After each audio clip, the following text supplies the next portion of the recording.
Vou contar mais uma linda história a partir de agora. Só que eu quero fazer antes um pedido para você. Se inscreva no canal. É um gesto tão simples para você e tão significativo para o canal. Entra no canal, se inscreva, curta, põe o teu joinha, acione o sininho. Para nós isso é muito importante. O canal ganha força e muito mais histórias a serem contadas. Por favor, se inscreva no canal. Agora, prepara o coração, porque a história de hoje é linda.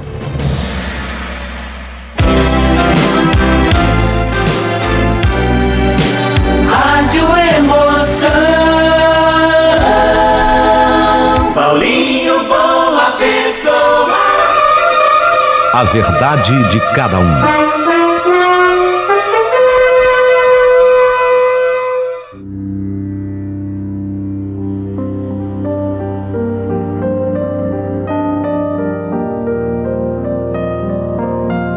Meu querido amigo Paulinho Boa Pessoa, eu era feliz, muito feliz ao lado do Amadeu.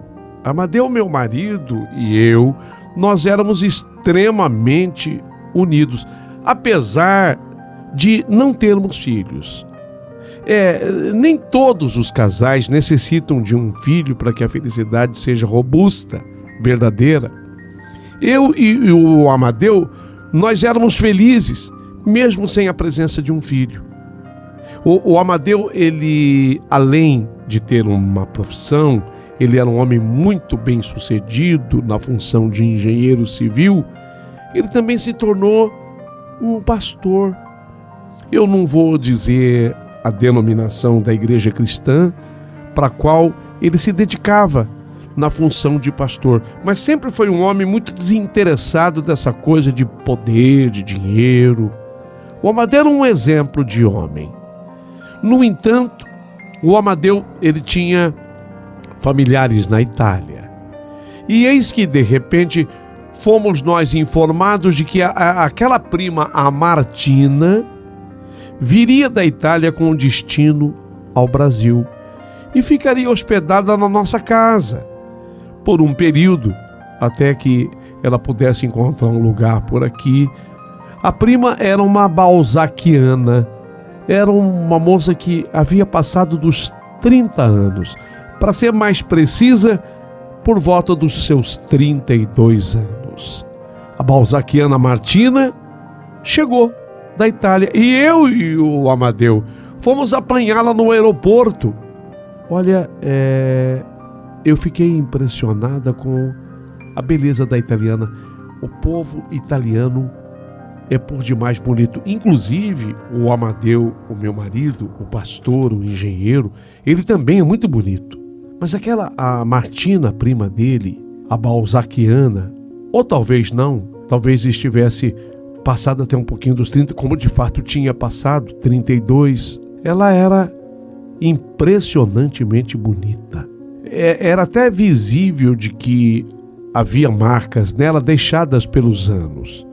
Talvez o sofrimento que ela tivesse passado. Quem sabe ela aparentasse até um pouquinho mais de idade do que na verdade ela tinha.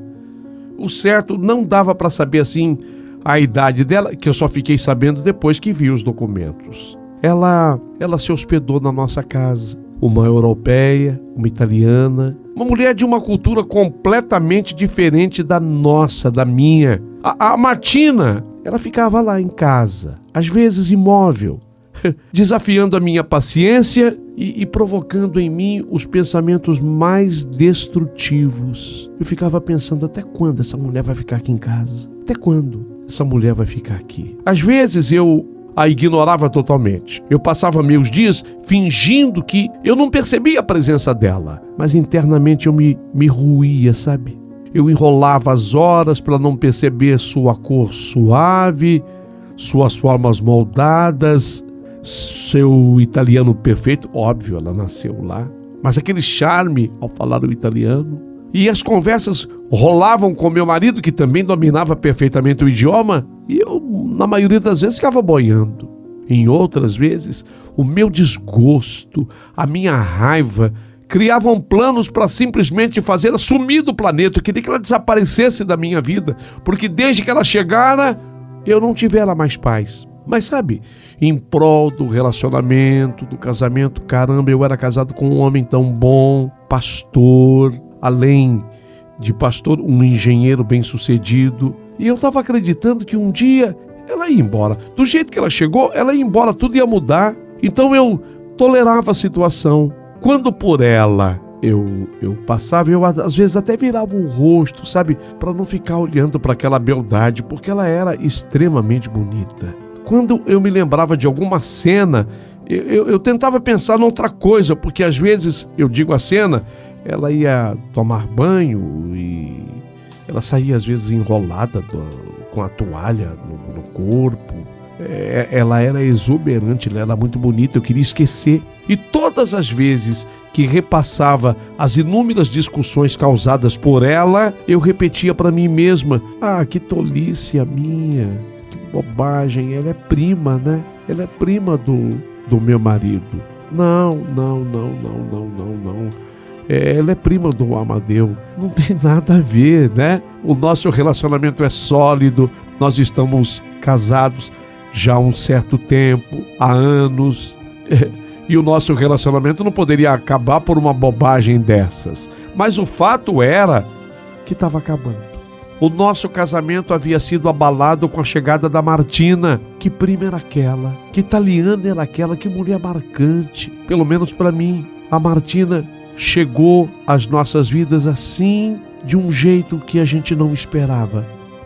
Eu nunca sonhava que o Amadeu pudesse ter contato com algum parente dele da Itália. Nós estávamos casados, já tinha 12 anos, quando ela adentrou a nossa casa.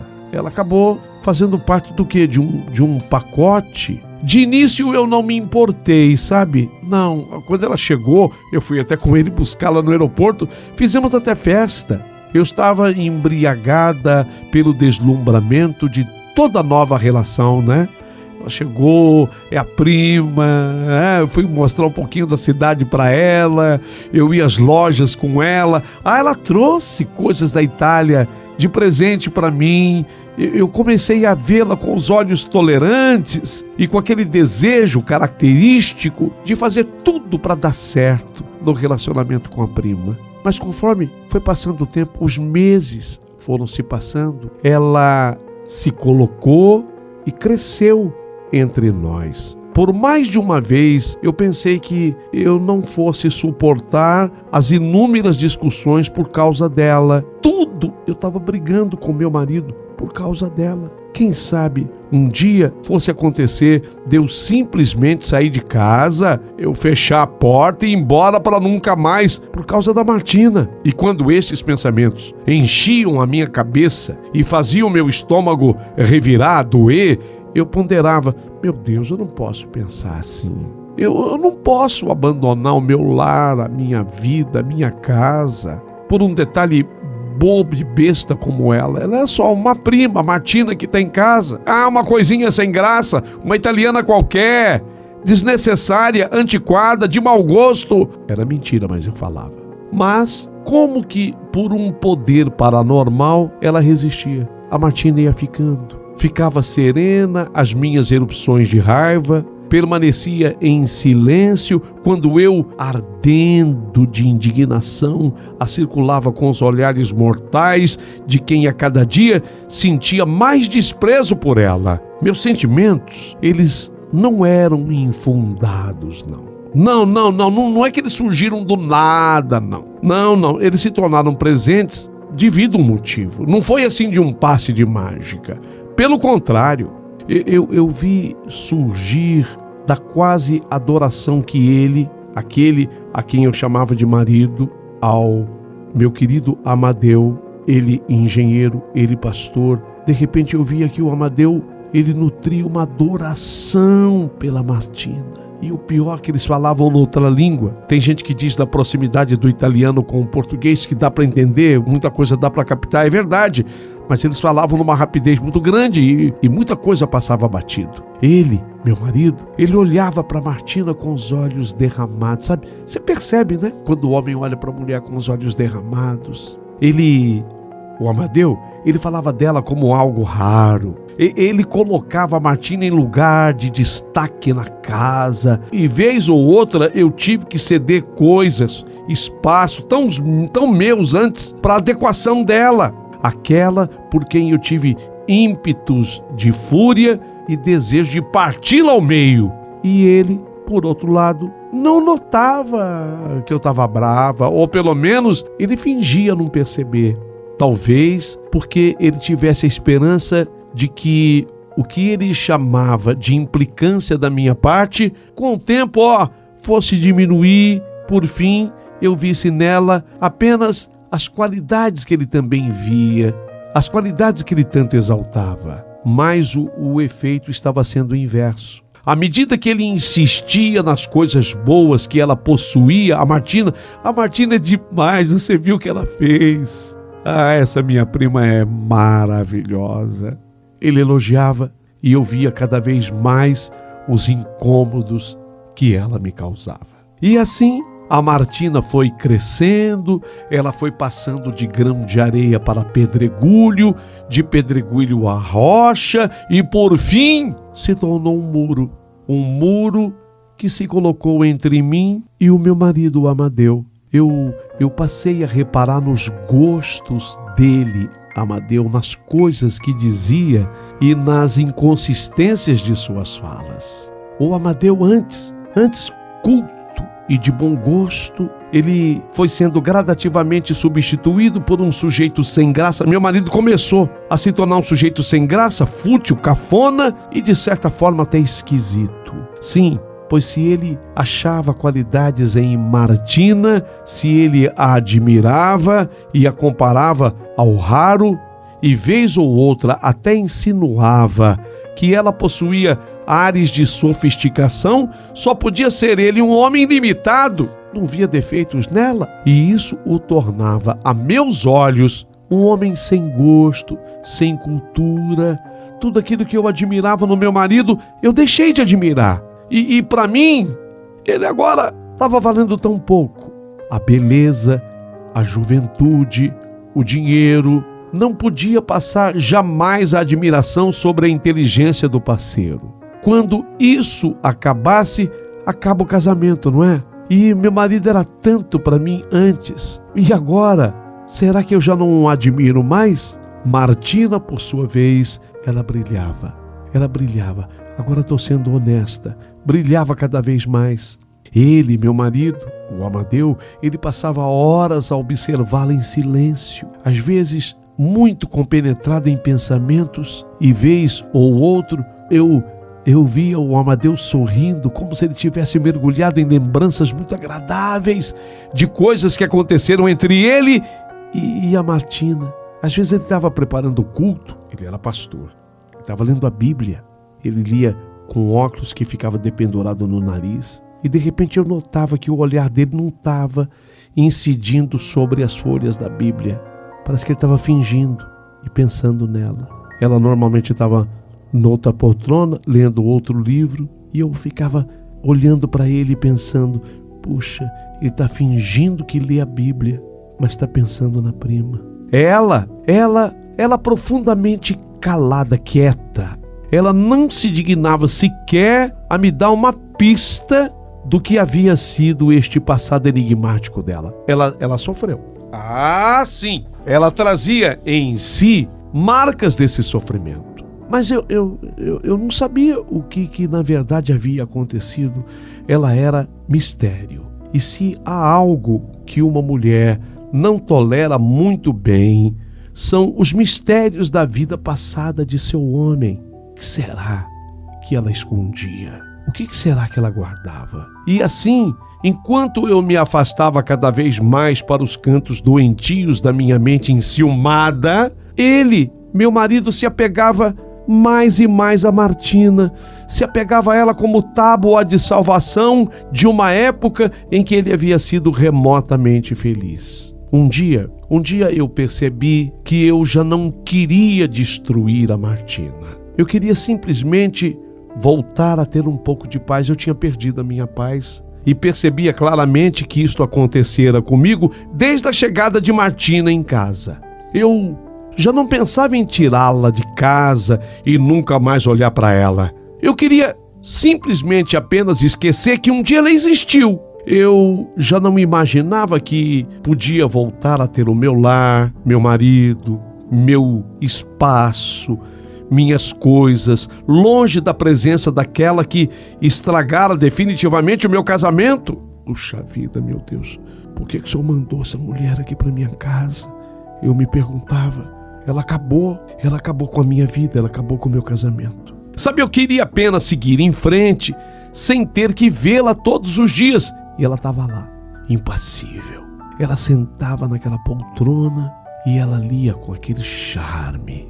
Até o óculos que ela usava para leitura ficava bem nela. Impressionante como esse pessoal das óticas italianas, eles escolhem a moldura certa que se molda bem ao rosto da pessoa. Olha como ela fica linda até com óculos de grau, com óculos escuro então.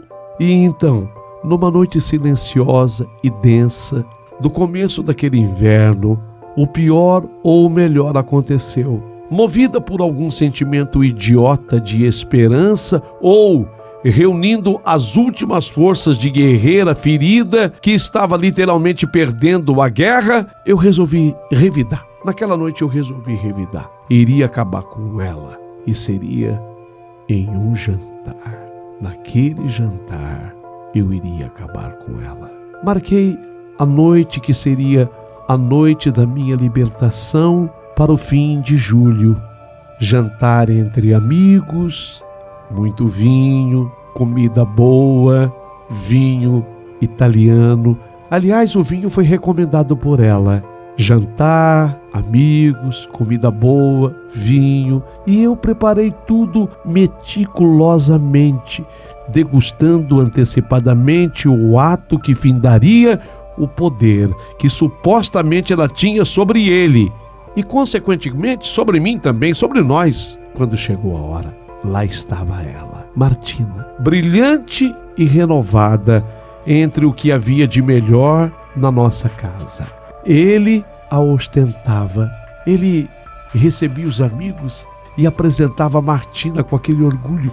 Minha prima italiana, olha que mulher maravilhosa, olha que mulher encantadora, inteligente, culta, lê quantos livros por semana. Ele se orgulhava dela, mostrava a todos. Minha prima falava das suas qualidades, da beleza, das vezes em que estiveram juntos. E ele falava também do amor que nutria por ela, porque como prima ele podia falar: eu amo essa minha prima. Só que ficava no ar, né? Que tipo de amor era esse? Era um amor de irmão?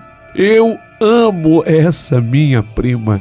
Ele apresentava a Martina com aquele orgulho. A mim não. Tipo, ela é minha mulher, vocês já conhecem. Mas a Martina ele apresentava com amor. Eu escutava tudo aparentemente resignada. Pacientemente eu sorria, sabe? A cada elogio derramado por ele, eu apresentava um meio sorriso. Mas quando aquele vinho italiano começou a circular com mais rapidez e as taças vazias se tornaram mais exigentes, que eu percebi que a turma estava bebendo, o vinho era bom. Meu Deus, o vinho era maravilhoso. Então, quando eu percebi que o pessoal estava bebendo mais, eu me preparei. Primeiro a retirei da mesa e silenciosamente eu a levei para a cozinha. Depois eu olhei para Martina por longos minutos, tentando compreender o tamanho da paixão dele por ela. E por fim, com gosto, eu comecei a apertá-la. Obviamente, nenhum som saiu dela. Não havia como, mas confesso que na minha mente eu a vi se retorcendo, tentando desesperadamente lutar comigo, gritando com a bocarra imaginária que eu sempre percebi, perdendo gradativamente a força e, por fim, sucumbindo à força dos meus dedos e ao júbilo da minha ira.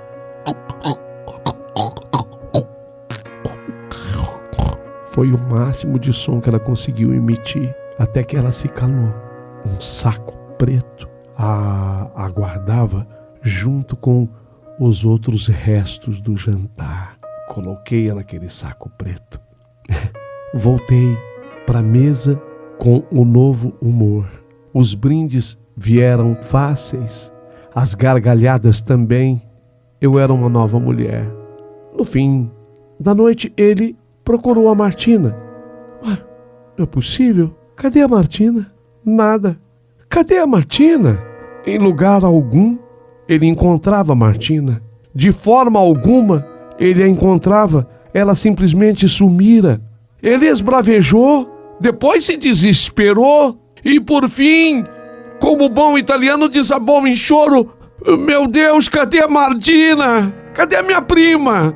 Aonde ela se meteu? Para onde ela foi? O que será que aconteceu? Será que alguém a levou? Como uma boa e antiquada esposa, o que eu fiz? Eu consolei o meu marido. Eu até ensaiei uma lágrima, porque eu sabia o quanto Martina significava para ele. Por certo, alguém a havia levado. Outro se encantara por ela. Era uma festa, muito vinho.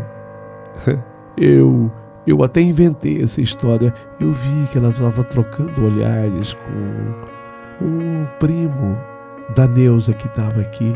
Que primo? Óbvio que esse primo era imaginário. Ele não existia. Você não viu aquele rapaz? Não. Ela trocou olhares, trocaram confidências. Eu vi quando eles saíram aqui para a cozinha e da cozinha para o quintal. Mas eu imaginei que fossem voltar logo. Saíram. Vai ver que foram passar a noite em algum canto. É coisa de casal. Viu meu marido sofrer. Viu meu marido chorar. Nos dias seguintes, a tristeza dele era inversamente proporcional à minha alegria. Eu ria. Ele chorava. O tempo é sempre o melhor remédio. Dias depois, ele já não falava nela. Caiu no esquecimento, como acontece com tantos entes queridos e tantos objetos indispensáveis e raros. Até porque, para atenuar tudo, eu inventei uma mensagem direto da Itália, onde Martina se desculpava por ter fugido. Ela se desculpava, se apaixonara naquela festa, era o primo de uma das convidadas, foram embora. Ele aceitou ir com ela para a Itália. Falei para você, meu marido ficou sentido, mas passou. Quanto a mim, guardei segredo, mas há dias em que silêncio eu me pergunto a razão de ter demorado tanto para tomar aquela decisão. Podia ter feito antes. Hoje, eu ainda passo na sala e vejo o lugar que ela deixou vazio. Nele, há um lindo vaso amarelo. Na mesa, no lugar de destaque que ela antes ocupava, eu coloco agora meus talheres estilizados de uma só cor. Enquanto bebo o meu vinho branco preferido, da Bolonha, nada a ver, né? Sorrio e internamente repito que nunca mais naquela mesa estarão talheres velhos de outras vidas. Principalmente conchas de sopa, herança de família, com nomes femininos esdrúxulos como Martina. Ai. Acordei. Foi um sonho que eu tive. Tudo o que eu contei aqui foi um sonho que eu tive. Mas no dia seguinte, quando eu despertei, esperei o meu marido no café da manhã.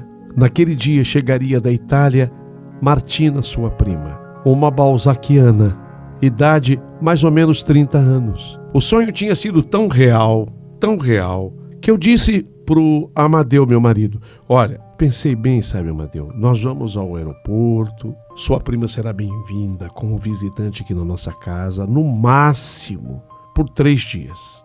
Depois disso, eu não vou admitir a presença dela aqui, porque nós somos um casal. Nós somos um casal e estamos juntos faz 12 anos. Nós vivemos ainda uma lua de mel. Eu adoro ficar à vontade na minha casa e assim como você também. Eu não quero a sua prima morando aqui. Nossa, mas só 3 dias? No máximo. Eu acho que já é tempo demais. Tempo bastante para ela encontrar um lugar para morar. O que você acha? Tudo bem. Se é assim que você pensa. Bem, saímos de casa e foi assim que procedemos. A apanhamos no aeroporto, ela veio para nossa casa, mas 2 dias só. No 3º dia, ela já estava ocupando uma kitnet onde foi viver e morar.